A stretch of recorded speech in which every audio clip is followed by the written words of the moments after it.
Good evening, everyone. Thank you very much for inviting me to be part of this special occasion. I want to begin by acknowledging that we are gathered on the lands of Indigenous communities, Mississaugas of New Credit First Nation, and other Indigenous communities and First Nation that inhabited this land. And as I celebrate my success together with you on this land, I would like to extend my solidarity, furthering from the acknowledgement of the land itself, extend my solidarity for the continuous struggle for Indigenous rights in this land.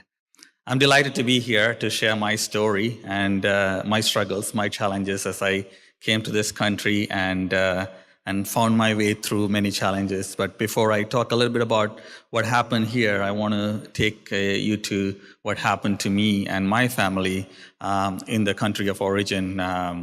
As a Tamil Canadian, we were fleeing a civil war happening in Sri Lanka. As a minority, quote-unquote, population, the Tamils were fleeing from persecution from the majority-controlled government forces that were constantly on the attack in a systemic genocide. So, I have three sisters and myself, so four people in the family, and it was a very difficult time for my family. Examples of situations would be like, my school is about 15 minutes walking distance from my home, but it usually takes half an hour, 45 minutes. In between your walking to school, you'll have to stop at strangers' houses to get into their houses because of aerial bombardment or helicopters, shooting down, random shooting. So, my sister and I, if I'm walking, we'll have to knock on some strangers' houses and, use the underground shelter, underground what we call bunkers that are created to protect ourselves from aerial bombardment and shelling and firing. And on certain days, we would be under the underground shelter that is created at almost every house for a couple of days, only getting out for, trying to find some food and get back in there. There are people who've been bitten by snake when they go in there to protect themselves in from the bombardment. We were in an area that most of the time was under the control, under the rule of the liberation movement. So the only way the government forces could access was through a random bombarding of the places and so on. So it was but I was young and we were so used to the lifestyle of being in a war, but looking back, I can realize how much struggle it would have been for the parents to kind of try to see how to protect myself and my siblings. Our toys were related to war. We created guns, we created toys that replicated the armed forces and the freedom movement. We would still wait until the bombers usually come down and drop the bomb and go back up. We will wait until it comes almost close and then run into the bunker. So we were trying to find ways in which you kind of had the childhood tied into what was going on. But reflecting back after coming here, when you go to see a neon Labor Day parade, the sounds of those planes bring back trauma now. I used to be playing around with that kind of sound, and but you could imagine the kind of trauma that comes through. So, in addition to that, we had a serious economic embargo, a medical embargo on the Tamil population in the north. And so, we had very, no electricity, very difficult life to make things happen. And, a lot of the time it was the parents who sacrificed, their well-being, their food, and their comfort to make things work for us. So, finally, my parents were happy that we were able to leave. I came to Canada with my sister, who was a couple of years older than me at that time. I was 16, my sister was 18. We came as refugees to Canada in the mid-90s. And so, because it was hard to move everyone in the family from Sri Lanka, you could imagine how far that is. So we usually had families who sent the youngest ones first because they were at risk of being targeted by the government forces, at risk of being labeled supportive of the freedom movement and so on. And so mostly the young men predominantly left in the late 80s and early 90s to come to Canada, to go to Europe and find a way, and then find a way to sponsor and be reunited with their parents. And so my sister and I came to Canada, lived in East York, went to East York Collegiate, a beautiful school. but the culture shock was real. It is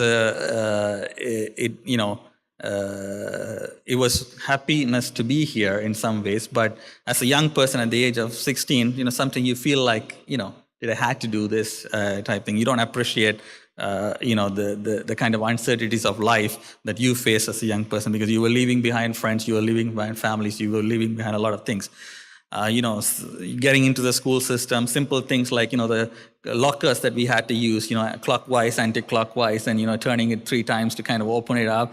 I was late to my class probably for the first couple of weeks, trying to figure things, simple things that, if a teacher talks to you or addresses you, or comes close to you and looks at your work, we automatically stand up. That's what we were automatically trained in back home. And, so, people often will burst out laughing in the classroom because, teacher comes or says, you're this random kid who just starts getting up. And so it took a few times to get used to, and that time was very difficult time for Tamil youth as well. If people who are older would realize in the 90s, mid-90s, there was a lot of labeling of Tamil youth as quote-unquote gangs, and there were, antisocial activities amongst young people that was branded as being imported from their home country, and so on. So we had stereotypes to deal with in addition to that as well. So I saw that as later I knew as a youth worker, those were settlement challenges. There were no recognition of the challenges that people were going through in the school system. When racism was put onto us, particularly in my school, from people who are non-racialized folks, we didn't get the support from the school when those things were raised. There were teachers and there were compassionate people, but overall there were things that the youth had to do together, to band together in a way that they could feel a sense of protection in some ways. And then what happened afterwards is that you had each school have a number of young people who were banded together, and then the fight started to happen in between their own communities, and in terms of recognition, in terms of finding ways to cope. And so those difficult years, but fortunately I was able to still stay focused, kind of have my priority of what the struggles my parents have gone through, to stay focused and to get through, to make it to university and succeed. So those days were definitely challenging. And I think thinking back, there were a few things I would say that helped me. Is there was a cricket club in the school. And, when you have been playing a sport and you come here, don't understand hockey, I couldn't even get myself to be on an ice to be doing that. And so having a cricket club, for example, helped me find a space where people look different. Cricket is one of those sports. You have West Indian players, you have, people from Europe even, people from various South Asian countries. So you had a team that had that reflected, but I was able to find a way to connect. There was a Tamil Student Association, and, it was a place where I actually later, after a year, became a president of that place.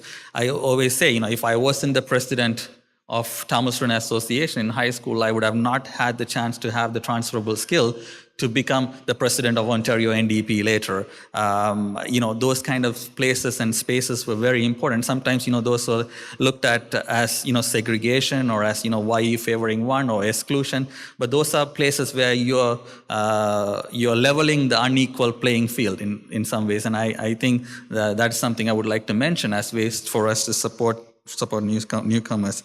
So it was a difficult time, but I was fortunate that the structures were there. Thorncliffe Neighborhood Office had a settlement worker with whom I was able to work.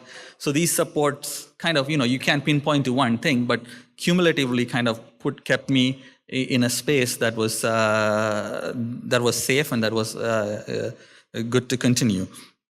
So I think one of the things that that kept me going as well is this thinking back to the young people who fought oppression back home, who sacrificed their life. There was a sense of guilt as well.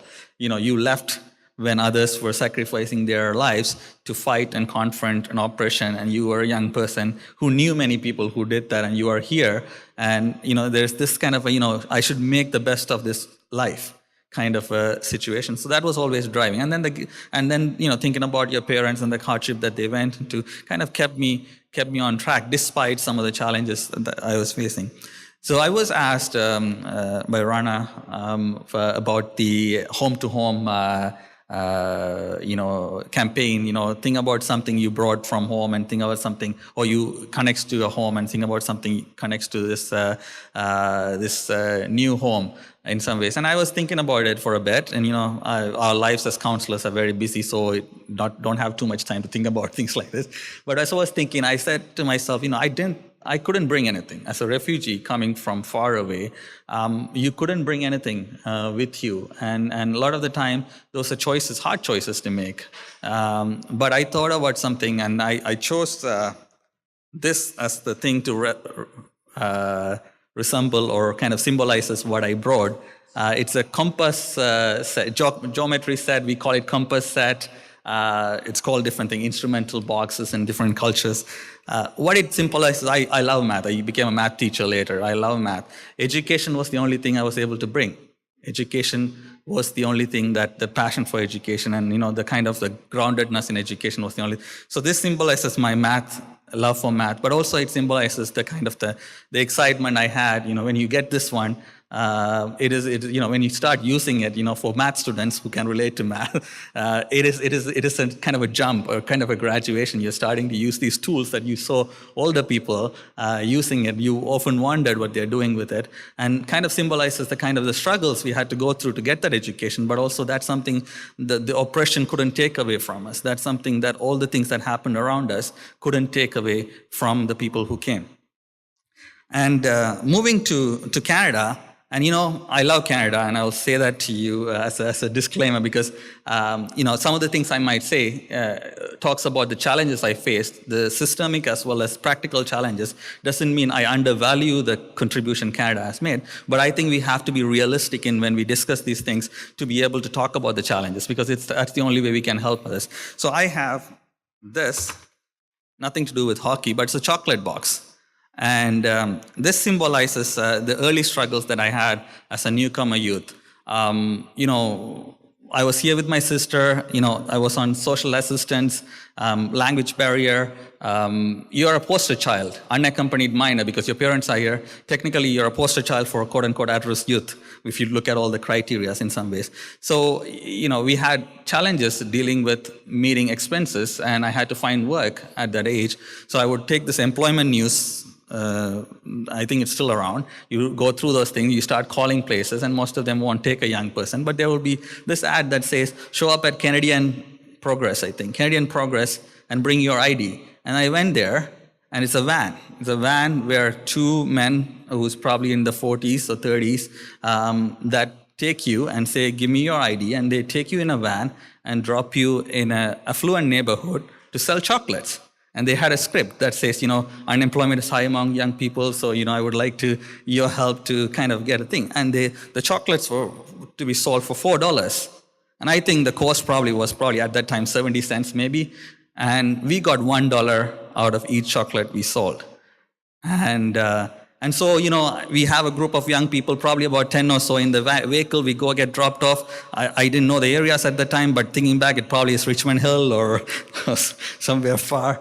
So we got dropped off, and we have 2 hours to sell and meet back at a location that they dropped us at. So, you're sitting there, you're selling, and, I had newcomer kid, very uncomfortable in a new setting. My sales weren't that great. I would come back after 3 hours, 4 hours, making $10. Because selling 10 chocolates, and you come back in the space, there were a lot of other young people, non-racialized young people were there too, and they were making money, but they would actually have a dinner plan or a party plan right after going to, and I had to use that money for bus tickets because it was hard to afford bus tickets even to get to school in addition to the social assistance. So it kind of gave me a sense of the exploitation that happened for young people, newcomers who couldn't find employment. So I did see sorry.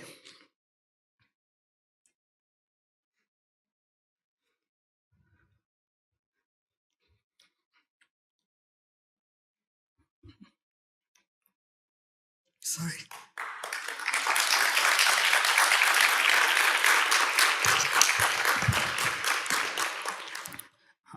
I met a racialized father of 3 children who came to that location and first was turned down because the script was about youth employment.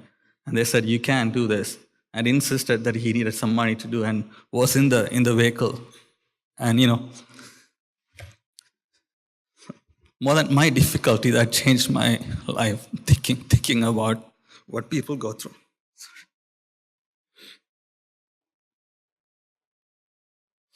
All right, I'll change the topic. Thank you. Thank you. Anyways, but it's a chocolate. It's sweet. It's something that also reminds me, it's hopeful. I have 2 children now. I can afford to get these for them. Sorry.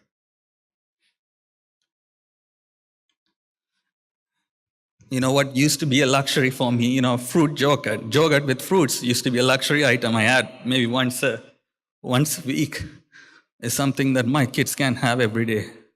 A croissant was a luxury item for me. Getting a croissant, eating a croissant, because we had bread with ketchup, and so I.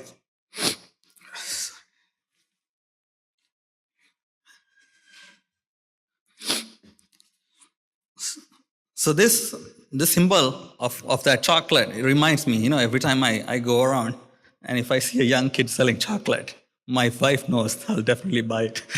Because, it's a way to say, it is.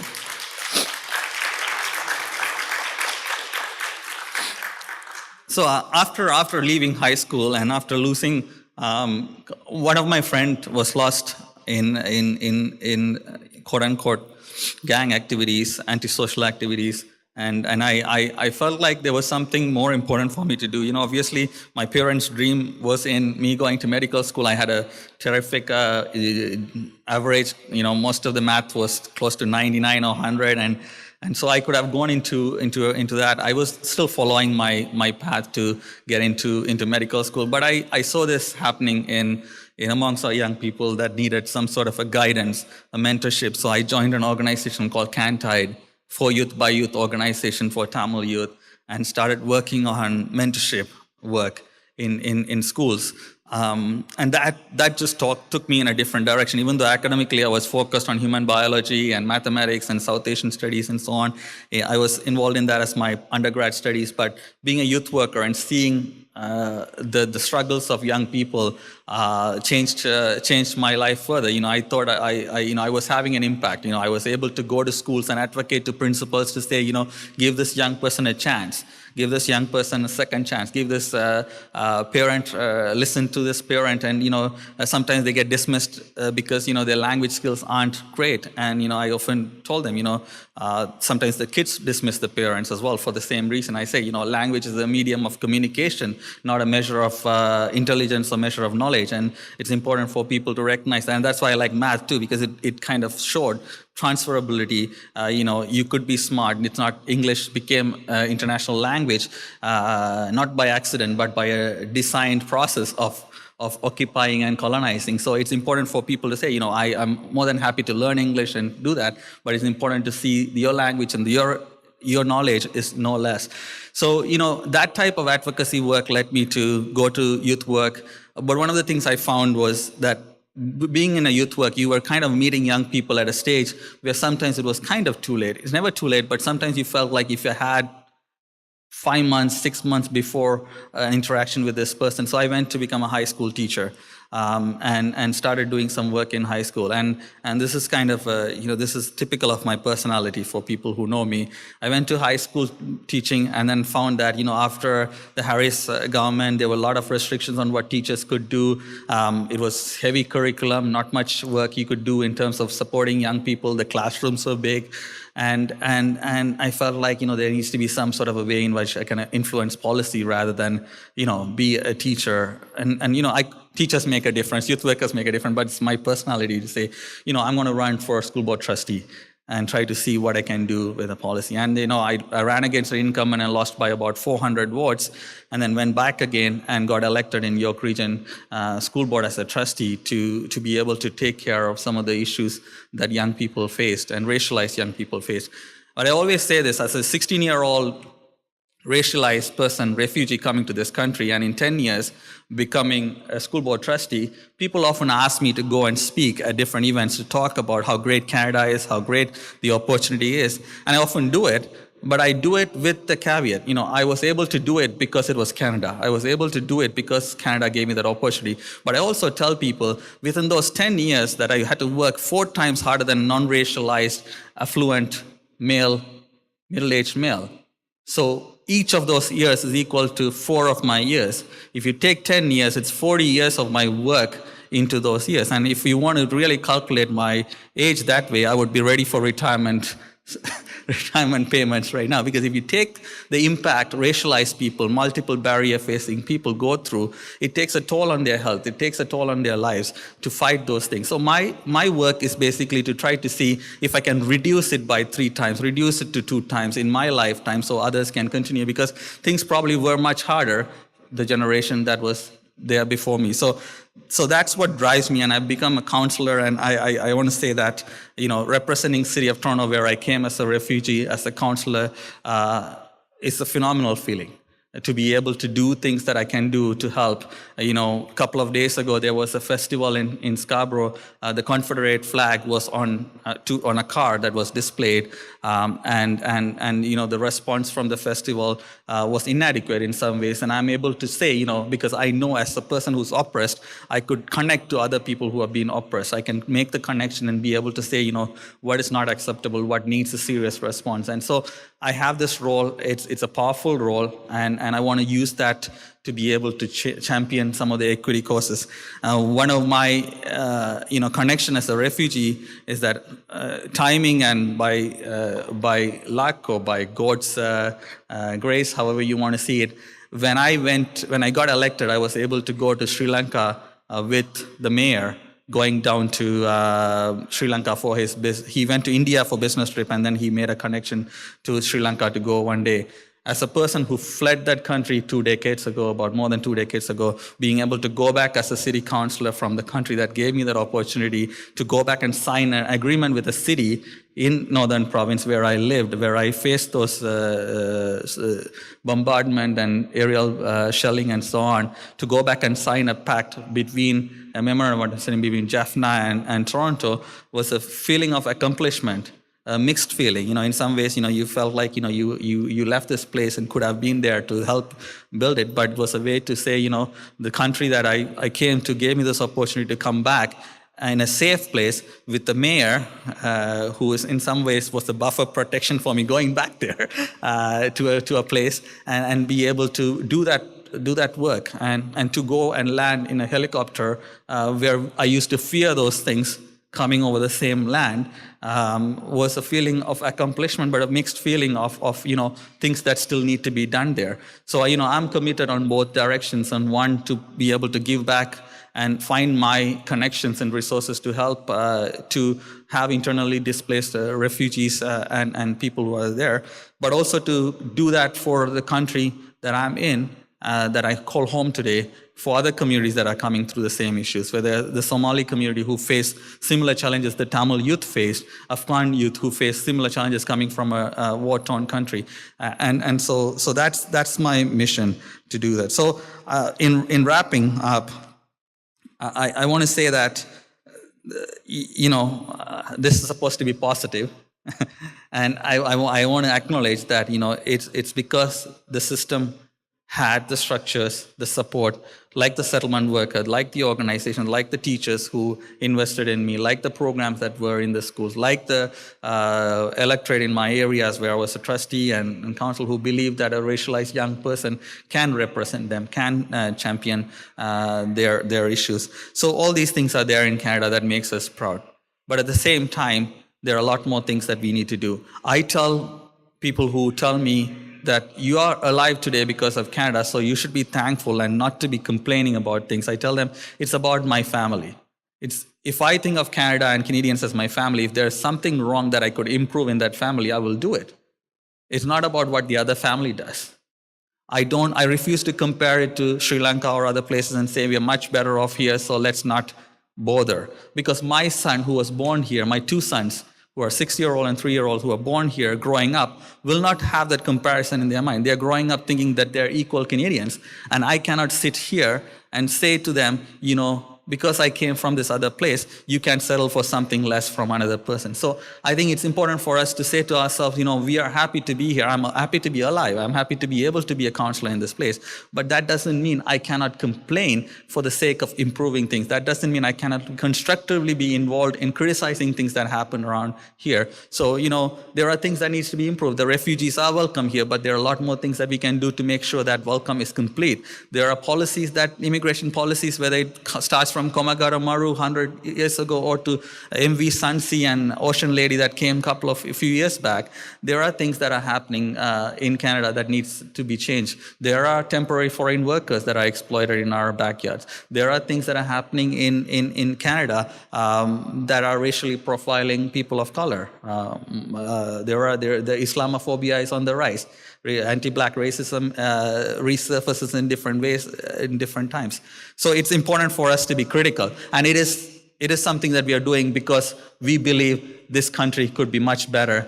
Even if the best place that we can be at this point across the world, we could be better, and that's why I do my work. That's why I'm very critical of things, and that's why I stand up and voice. You know, if you Google me up, you could probably position myself as a troublemaker. But it is work that we do. It's a work that I'm able to be successful today because many people stood up and fought the system before me. They didn't rest. And that's a responsibility we have as our generation continues to do that, whether it be environmental justice or racial justice. They're connected, they're intertwined. And I hope that I can offer that through City of Toronto, through City Council in the coming days. So thank you very much for listening to me. I might have taken a little bit longer than I needed to, but thank you very much for listening to me. Looking forward to working with you. Thank you.